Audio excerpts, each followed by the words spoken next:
नमस्कार दोस्तों, voice with Kushwaha channel पर आपका स्वागत है। और आज की कहानी है सच या झूठ। कॉलेज से जल्दी जल्दी सिमरन भागी जा रही थी। जल्दी जा, नहीं तो बस निकल जाएगी। निर्मला ने गेट की ओर तेजी से जाती हुई सिमरन को पुकारा, पर सिमरन तो अपनी ही धुन में थी। उसने निर्मला को वहीं रुकने का इशारा किया और गेट से बाहर निकल गई। तब तक बस आ गई और सभी छात्राएं उसमें बैठने लगी। निर्मला जानती थी कि यदि वह सिमरन के पीछे गई तो उसकी बस भी निकल जाएगी, अतः वह बस में जाकर बैठ गई। तभी सिमरन दौड़ती हुई बस की ओर आई और बोली, निर्मला, माँ पूछे तो कह देना कि मेरी एक्स्ट्रा क्लास है। मैं झूठ क्यों बोलूं? दादी माँ कहती हैं कि सब बुराइयां झूठ से ही शुरू होती हैं। निर्मला ने चिढ़कर उत्तर दिया, सतयुग में एक राजा हरिश्चंद्र थे और कलयुग में तू। तेरे जो मन में आए कह देना, मुझे कोई फर्क नहीं पड़ता। सिमरन झुंझलाते हुए बोली और देखते ही देखते आंखों से ओझल हो गई। निर्मला उसे पुकारती ही रह गई, लेकिन उसने पीछे मुड़कर देखा भी नहीं। उधर बस में बैठी छात्राएं सिमरन और निर्मला की बातचीत के मजे लेकर खूब हंस रही थी। अब तो सिमरन ने भी आज्ञा दे दी है। आज ही जाकर सिमरन की मम्मी को सब सच बता देना, समझा देना कि आजकल उनकी बेटी कक्षा में कम और कैंटीन में रोहन के साथ अधिक नजर आती है। तूने इतना सा साहस दिखा दिया तो उसके घर वाले तुझे उपहारों से लाद देंगे। राधा बोली तो बस में फिर से ठहाके गूंज उठे। क्या हो रहा है यह सब? राधा, मैंने तुमसे सलाह मांगी है क्या? निर्मला गुस्से से बोली। हंस हंस कर दोहरी हो रही राधा पर निर्मला इतनी जोर से चीखी कि हवा जैसे थमसी गई। तुम जानो और तुम्हारी सहेली, हमें क्या पड़ी है दूसरों के झमेले में पड़ने की। राधा ने बड़ी अदा से मुंह बनाया और वह अपनी अन्य सहेलियों के साथ गप्पे हाँकने लग गई। अन्य छात्राएं भी शीघ्र ही सिमरन प्रकरणों को भूल गई और निर्मला ने चैन की सांस ली। पर असली समस्या तो अभी भी मुंहबाए खड़ी थी। गीता आंटी ने अगर कुछ पूछ लिया कि उनकी बेटी सिमरन कहाँ है तो वह क्या उत्तर देगी? न वह झूठ बोल सकती है और न ही सच। सिमरन उसकी सबसे प्यारी सहेली है। उसके राज को राज रखना उसका कर्तव्य भी तो बनता है। सिमरन की माँ गीता आंटी अपने गेट के पास सिमरन की प्रतीक्षा में खड़ी रहती थी। आज उन्हें वहां खड़ा न देखकर निर्मला ने चैन की सांस ली और लपक कर अपने घर में घुस गई। क्या हुआ? इस तरह दौड़कर क्यों घर में घुस गई? मैं बाहर दरवाजे पर खड़ी तेरी प्रतीक्षा कर रही थी, मुझे देखा तक नहीं तूने? उसकी माँ हेमा अचरज से बोली। बात ही कुछ ऐसी है माँ, मुझे लगा कहीं गीता आंटी सब सामने मिल गई तो मैं क्या करूँगी। निर्मला ने अपनी माँ को अपना स्वर नीचे रखने का इशारा किया। क्यों, ऐसा क्या किया है तुमने जो गीता से डर रही हो? माँ चकित स्वर में बोली। मैंने कुछ नहीं किया है माँ, पर सिमरन। क्या हुआ सिमरन को? कुछ नहीं हुआ उसे। पर आपने क्या देखा नहीं कि सिमरन मेरे साथ बस से नहीं उतरी? अरे हाँ, कहाँ गई वह? घर क्यों नहीं आई? यही तो मुश्किल है माँ, वह अपने मित्र के साथ घूमने गई है। मुझसे कहा कि अगर उसकी मम्मी पूछे तो कह दूं कि उसकी आज एक्स्ट्रा क्लास है। पर कहाँ गई है वह? उसका एक मित्र है रोहन, आजकल उसी के साथ घूमती रहती है। कई बार तो कक्षा छोड़कर भी चली जाती है। रोहन, यह तो लड़के का नाम है। हाँ, वह लड़का ही है माँ, आप भी न बस। पर तुम्हारा स्कूल तो केवल लड़कियों के लिए है, वहाँ यह रोहन कहाँ से आ गया?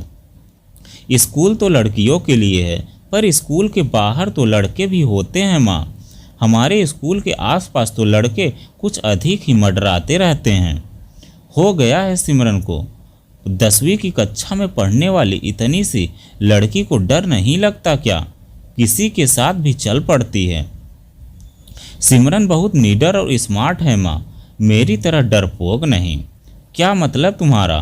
तुम डरपोक नहीं होती तो किसी के साथ भी घूमने चल पड़ती। माँ तीखे स्वर में बोली। मैंने ऐसा कब कहा माँ? आप हर बात का गलत अर्थ क्यों निकालती हो? कुछ खाने को दो ना, बहुत भूख लगी है। ड्रेस बदल कर और हाथ मुंह धोकर आओ। तब तक मैं खाना लगाती हूँ। माँ रसोई में जाते जाते बोली, पर मन में निर्मला की बातें गूंजती रही। किसी अनहोनी की आशंका से मन कांप उठा। खरबूजे को देखकर खरबूजा रंग बदलता है। कहीं सिमरन को देखकर निर्मला भी उसी राह पर चल पड़ी तो मैं क्या करूँगी। सोचते सोचते हेमा अपनी बेटी से बोली, देख निर्मला, सिमरन तेरी मित्र है, इसीलिए कह रही हूँ उसकी मम्मी को सब कुछ सच सच बता दे, नहीं तो बहुत बुरा मानेंगी वे। और अगर सच बता दिया तो सिमरन मुझे कच्चा चबा जाएगी। वह मेरी सबसे अच्छी मित्र है, मुझ पर विश्वास करके ही वह अपने राज मुझे बताती है। दो सहेलियों के बीच विश्वास ही नहीं रहा तो बचेगा क्या।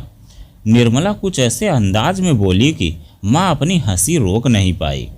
माँ बेटी के बीच क्या गंभीर वार्तालाप चल रहा है, हम भी तो सुने। तभी निर्मला की दादी ने कमरे में प्रवेश किया। कुछ नहीं माँ जी, यूं ही स्कूल की बातें कर रही थी।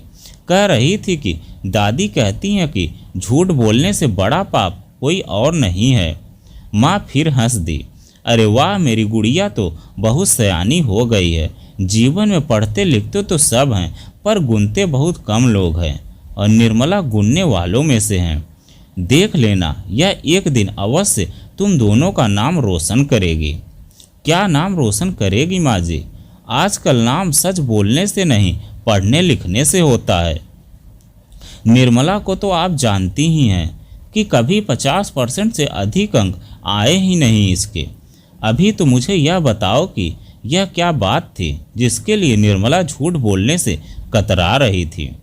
कुछ नहीं, पड़ोस में इसकी सहेली सिमरन रहती है ना, एक लड़के से दोस्ती है उसकी।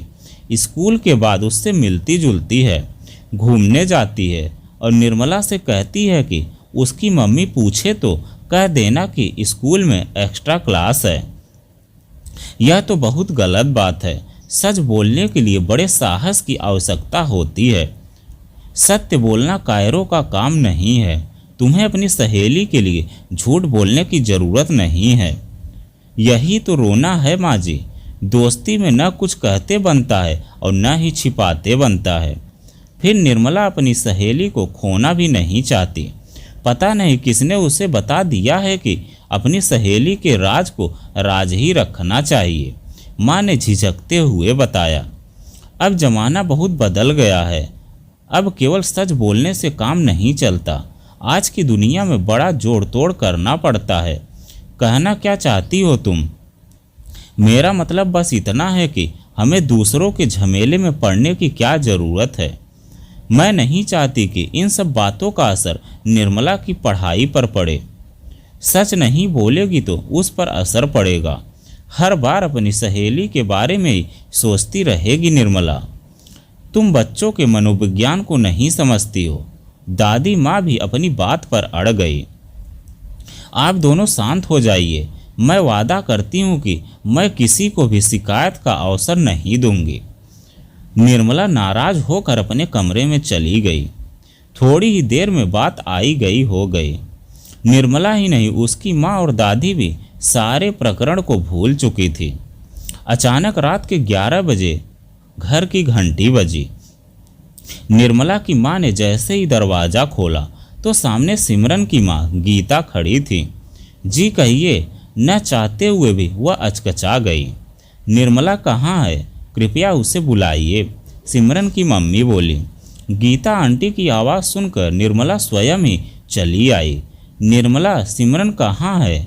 अब तक घर नहीं आई। क्या अब तक घर नहीं आई? माँ और निर्मला एक साथ बोली। कुछ कह कर गई है क्या? एक्स्ट्रा क्लास थी ऐसा कुछ कह कर तो गई थी, पर अब तक उसका कोई अता पता नहीं है। इसी से चिंता हो रही है। तुम कितने बजे घर पहुंची? उन्होंने निर्मला से पूछा।